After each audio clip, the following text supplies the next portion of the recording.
Hi old school fans, Big Dan is back with more Victorian pugilism. And this time kicking it up a gear with bare-knuckle kickboxing. And with 3 simple drills, using alternating kicks and punches in combination, show you effective tactical closure to grappling range, how to get out of range when rushed, and even show you a throw. Now let's dive right into closing from medium kicking range and into short punching and grappling range. And how Bartitsu used a far more combative style of Savate to achieve this.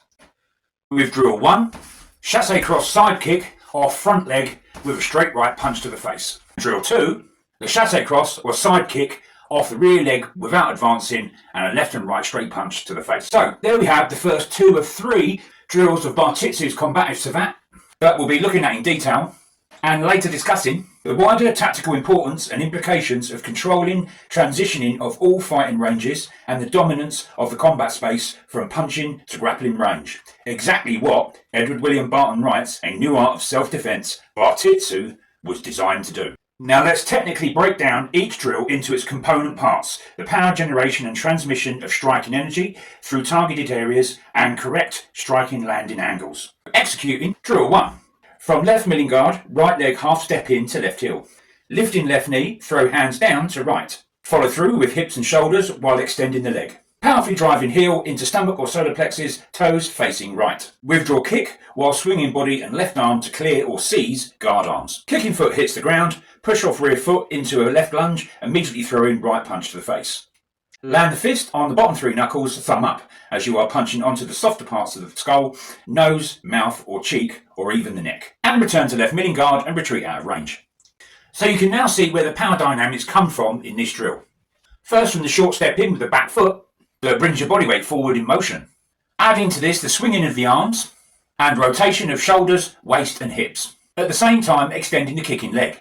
Delivering both rotational and extensional force, allowing maximal power through the kicking line. The second power line is the retraction of the kick and the rotation of the waist and the shoulders to the left, aided by the swing of the left arm to clear or seize opponent's guard hands, in turn adding power to the straight right punch, as the natural follow through of the body from right to left allows full transmission of body weight through the punching line. So now let's look at breaking down the chasse cross side kick off rear leg and throwing 2 straight punches, advancing with the right leg lunge. This time used against an opponent stepping in on you. The chasse cross off the rear leg is a powerful stop kick without the need to step in.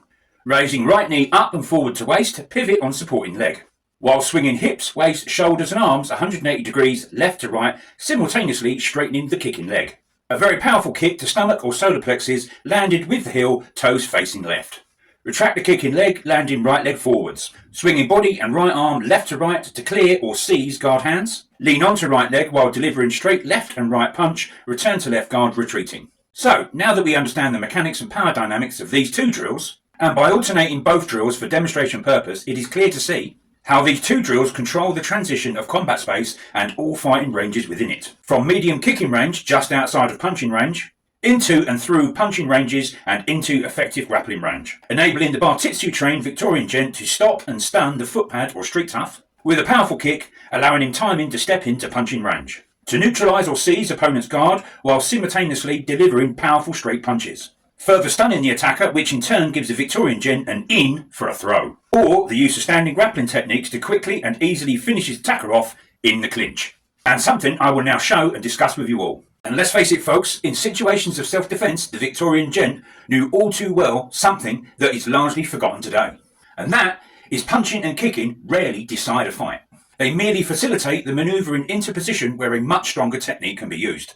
Ranging from the use of arm pins, various headlocks and chancery holds, to effectively control your opponent while fighting from the inside of the clinch, or hurling your opponent bodily into the backstreet walls or cobblestone floors of old London town, with throws or sweeps that will end the fight. And lastly, as if all that just wasn't enough, we'll now show our 3rd and final combative Savate technique and drill used in this video of how, when rushed and surprised, the Victorian gent would use punches to get himself out of grappling range, retreat and then use a stop kick with the chasse cross to get himself out of trouble even quicker than he got into it. And as simplicity is always the best option, you will notice that this drill is exactly the same as drill 2, but in reverse. Using the 2 straight punches to unbalance his opponent, regain the initiative and fight his way out of grappling range. And that, old school fans, neatly wraps up our look at Bartitsu's combative Savate system and how it used kicks and punches control the fighting ranges all the way into grappling. We even had a little look at what to do when you're at grappling range. And I hope you enjoyed the video as much as I enjoyed making it. So why not enjoy our next video, and the first of a short series of standing grappling of Victorian boxing under London prize ring rules, how to control the fight from the clinch. And remember, don't be no crazy fool, hit that subscribe button and follow down an old school.